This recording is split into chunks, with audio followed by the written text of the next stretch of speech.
नमस्कार, आप सभी का स्वागत है मेरा यूट्यूब चैनल अभ्यास.com पर। आइए आज समझते हैं त्रिकोणमिति का बेसिक कॉन्सेप्ट क्या है।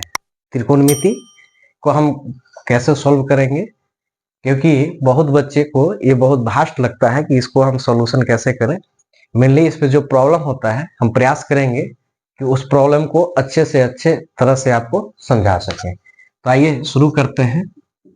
त्रिकोणमिति त्रिकोणमिति त्रिकोणमिति जैसा कि इसका नाम ही है त्रिकोणमिति। त्रि का मतलब होता है तीन, कोण का मतलब कोण और मिति का मतलब माप। देखने से इसको पढ़ने से ही समझ में आ रहा है कि तीन कोणों के माप के बारे में हमको पढ़ना है। तो ये जो त्रिकोणमिति होता है ये समकोण त्रिभुज पर आधारित होता है। ठीक है, समकोण त्रिभुज। कैसा त्रिभुज? समकोण।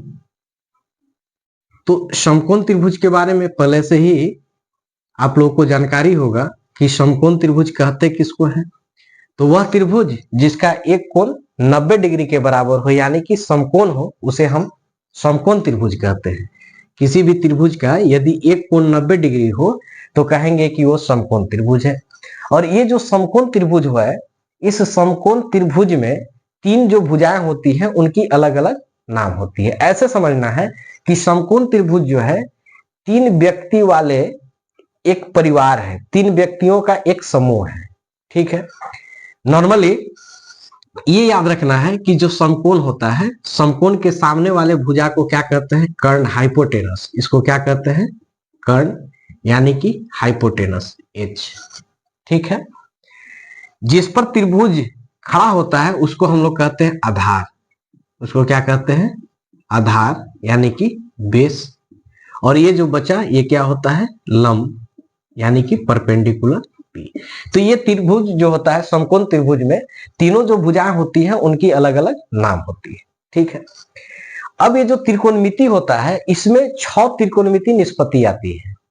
अब ये 6 त्रिकोणमिति निष्पत्ति कहां से आते हैं, क्यों 6 ही त्रिकोणमिति निष्पत्ति होता है, इसके बारे में थोड़ा सा चर्चा करेंगे और समझेंगे। जैसे मान लीजिए कि ये जो समकोण त्रिभुज है इसकी 3 भुजा है, लंब, आधार और कर्ण। तो ये जो त्रिकोणमिति निष्पत्ति होती है इन भुजाओं के संबंध को बताती है। भुजाओं के संबंध को ये रिप्रेजेंट करती है, बताती है। तो जब ये 3 भुजा है तो इनमें कुल संबंध कितने बनेंगे? 6। कैसे बनेंगे? अगर मान लीजिए कि 2 लोग हैं, एक है सीता और एक है मोहन। अगर ये दोनों के संबंध का अगर बात कहा जाए कि संबंध क्या है, यदि मोहन से पूछा जाएगा कि सीता तुम्हारी कौन है, तो मोहन की तरफ से संबंध बना कि ये सीता हमारी बहन है। तो एक संबंध जैसे ही बनता है दूसरा संबंध जब इधर से देखा जाएगा तो स्वतः बन जाएगा। अगर सीता इस मोहन की बहन है तो मोहन सीता का भाई होगा। ठीक है, यहां 2 लोग हैं, एक संबंध हमने बनाया, दूसरा अपने आप बनेगा।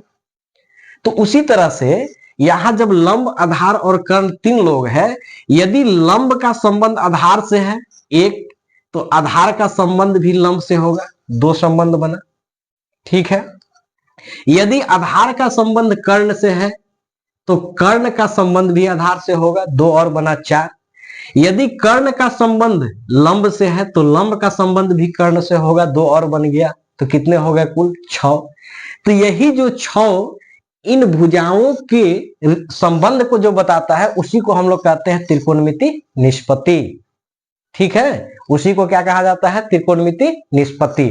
ये त्रिकोणमिति निष्पत्ति कौन कौन से हैं इसके बारे में देख लेते हैं। तो त्रिकोणमिति निष्पत्ति जो है वो होता है sine theta, cos theta, tan theta, उसके बाद कॉसेक थीटा, सेक थीटा और कॉट थीटा। ये 6 होते हैं। साइन थीटा जो संबंध को बताता है ये बताता है P बटा H, कॉस थीटा B बटा H और टेन थीटा P बटा B। ये 3 संबंध को बताया। ठीक है, P बटा H, B बटा H और P बटा B। तो ये जो कॉसेक थीटा है इसका जस्ट उल्टा होता है H बटा P। सेक जो होता है इसका उल्टा होता है H बटा बी, और ये जो कॉट होता है B बटा बी। तो यही 6 त्रिकोणमितीय निष्पत्ति होता है। इसको याद करने का बहुत सारे तरीका है, बहुत सारे ट्रिक है। जैसे इसको हम बोल सकते हैं पंडित बद्री प्रसाद बटा हरि हरि बोल, P से पंडित, B से बद्री, P से प्रसाद, और बटा H से हरि, फिर H से हरि या B से बोल। बहुत सारे इसके लिए ट्रिक है, आप जैसे भी याद करें, लेकिन ये 6 त्रिकोणमितीय निष्पत्ति जो है याद रहना चाहिए, तभी आपको त्रिकोणमिति समझ में आएगा। ठीक है, तो ये समझ में आ गया कि ये त्रिकोणमितीय निष्पत्ति जो है कहां से आया। ये कुछ नहीं है, त्रिकोणमितीय निष्पत्ति क्या है, तो समकोण त्रिभुज के तीनों भुजाओं के आपस के जो संबंध होता है और उस आपस के संबंध को जो रिप्रेजेंट करता है, जो बताता है, उसी को त्रिकोणमितीय निष्पत्ति के नाम से जाना जाता है। तो त्रिकोणमितीय निष्पत्ति कितने हो गए, 6 हो गए। Sine cos tan cosec sec cot, sine theta बराबर P बटा H, कोस थीटा बराबर B बटा H, टेन थीटा बराबर P बटा B। अगर आप ये 3 ठो याद कर लिए तो ये 3 स्वतः याद हो जाएगा, क्योंकि इसका जस्ट उल्टा होता है। ठीक, अब इससे पहले थोड़ा सा पाइथागोरस प्रमेय के बारे में तो आप लोग सब जानते होंगे पहले से, कि पाइथागोरस प्रमेय क्या होता है। तो किसी भी समकोण त्रिभुज के भुजाओं का मान निकालने के लिए इसका उपयोग किया जाता है। जैसे H बराबर होता है under root P square plus B square, P बराबर होता है under root H square minus B square, और B बराबर होता है under root H square minus P square. ये 3 सूत्र होता है। इसके सहारे अगर किसी भी समकोण त्रिभुज के 2 भुजा का मान दिया हुआ हो तो तीसरा भुजा हम आसानी से निकाल सकते हैं। जो इस त्रिकोणमिति में मेन प्रॉब्लम होता है, जहां पे बच्चे फंसते हैं, आइए उसको समझते हैं कि वो क्या है और उसको हम कैसे बहुत ही आसानी से समझ पाएंगे। तो उसके लिए आपको 3 बातें याद रखनी है।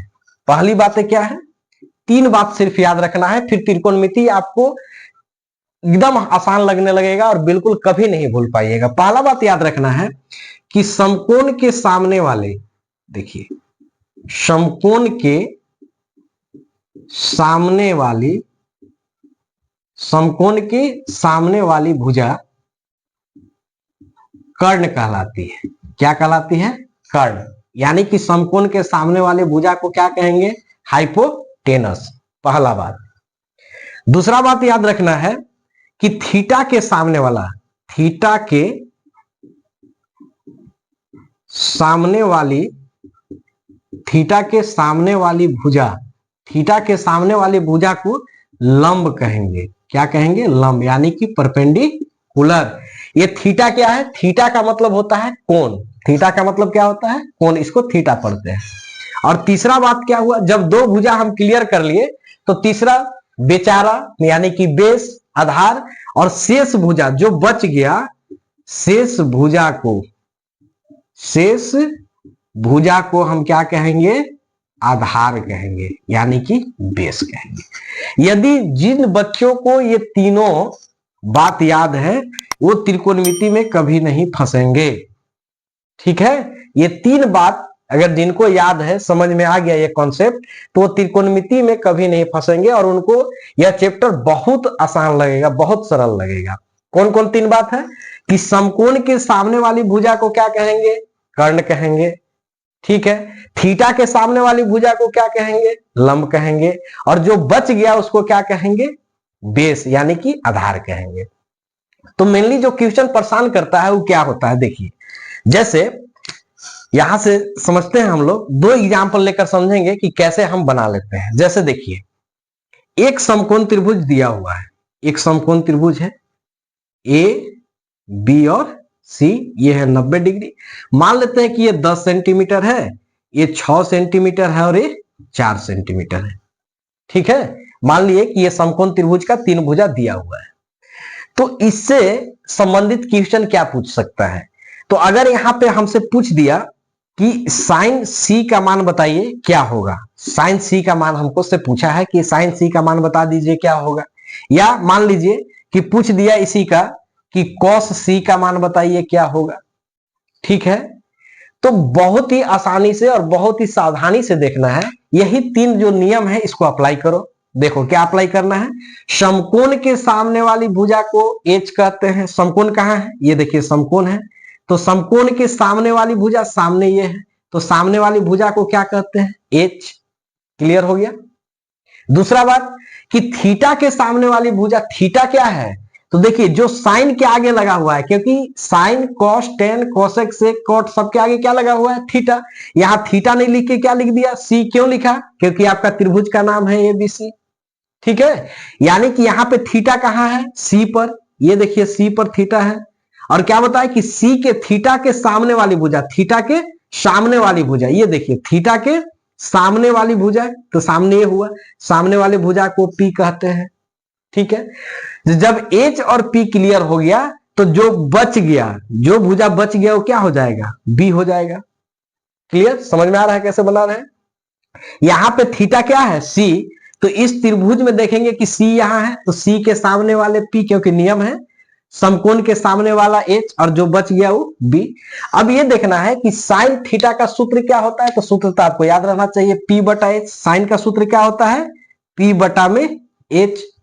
पी का मान देख लेंगे, पी का मान कितना है? 6, तो 6, और एच का मान कितना है? 10, तो 10। यही इसका आंसर हो गया। अब यहां पूछा था कि cos सी का मान बताइए क्या होगा cos सी, तो cos का सूत्र होता है b बटा एच। तो b का मान देख लीजिए कितना है? 4, और h का मान कितना है? 10। यही इसका आंसर हो गया। समझ में आ गया यहां तक? अब यही क्वेश्चन, सेम यही क्वेश्चन देखिए, सेम यही क्वेश्चन रहेगा कि आपका समकोण त्रिभुज दिया हुआ है ए बी सी, समकोण त्रिभुज है ए बी सी, ये है समकोण, ये है 10 सेंटीमीटर, ये है आपका 6 सेंटीमीटर, और ये है आपका 4 सेंटीमीटर। ठीक है, सेम है। अब इसमें आपसे सिर्फ ये पूछेगा, इसमें अगर आपसे पूछ दे कि बताइए कि साइन ए बराबर क्या होगा, या पूछ देगा कि कॉस ए बराबर क्या होगा, कैसे निकालेंगे? कुछ नहीं है, बिल्कुल आसान है। देखिए वही रूल अप्लाई करना है। क्या रूल है? समकोण के सामने वाले भुजा को एच कहते हैं, यानी कर्ण कहते हैं। ये समकोण है, तो इसके सामने वाली भुजा एच कहला जाएगी। क्लियर? अब उसके बाद जब भी देखना है तो थीटा कहां है? ए पर। इस त्रिभुज में देखेंगे ए कहां है? ऊपर है। ठीक ना? और थीटा के सामने, सामने वाला जो भुजा पड़ेगा, तो थीटा के सामने वाला भुजा ये है, इसको क्या कह देंगे? पी। तो जब एच और पी हो गया तो जो बच गया बी से बेचारा बी हो गया। ठीक, क्लियर हो गया। अब यहां सूत्र लिखेंगे कि साइन ए बराबर, तो सूत्र तो वही रहेगा पी बटा एच। अब पी का मान कितना हो गया? तो पी का मान हो गया 4, और एच का मान कितना है? 10। ये आंसर हो गया। समझ में आ रहा है? ये कॉस है, तो कॉस का सूत्र होता है बी बटा एच। बी का मान कितना है? 6, और एच का मान कितना है? 10। यही आंसर हो गया। यानी कि केवल थीटा को बदलने पे, केवल यहां पे थीटा सी था और यहां थीटा ए हो गया, तो दोनों का मान में क्या हो गया? बिल्कुल परिवर्तन हो गया। और यहीं पे बच्चे फंस जाते हैं कि हम कब पी कहेंगे और कब बी। तो इसके लिए बस ये 3 बातें याद रखनी है, कुछ नहीं है, बिल्कुल आसान है। ये 3 बात जिनको याद है कि समकोण के सामने वाले को एच, थीटा के सामने वाले को पी, और जो बच गया वो बी, बच गया यानी बी। यहां देखिए समकोण के सामने वाला एच, थीटा के सामने वाला पी, और जो बच गया वो बी। तो इस तरह से हम इस त्रिकोणमिति के प्रश्नों को आसानी से सॉल्व कर सकते हैं। उम्मीद करते हैं कि आपको यह वीडियो पसंद आएगा। फिर मिलते हैं अगले वीडियो में, तब तक के लिए धन्यवाद।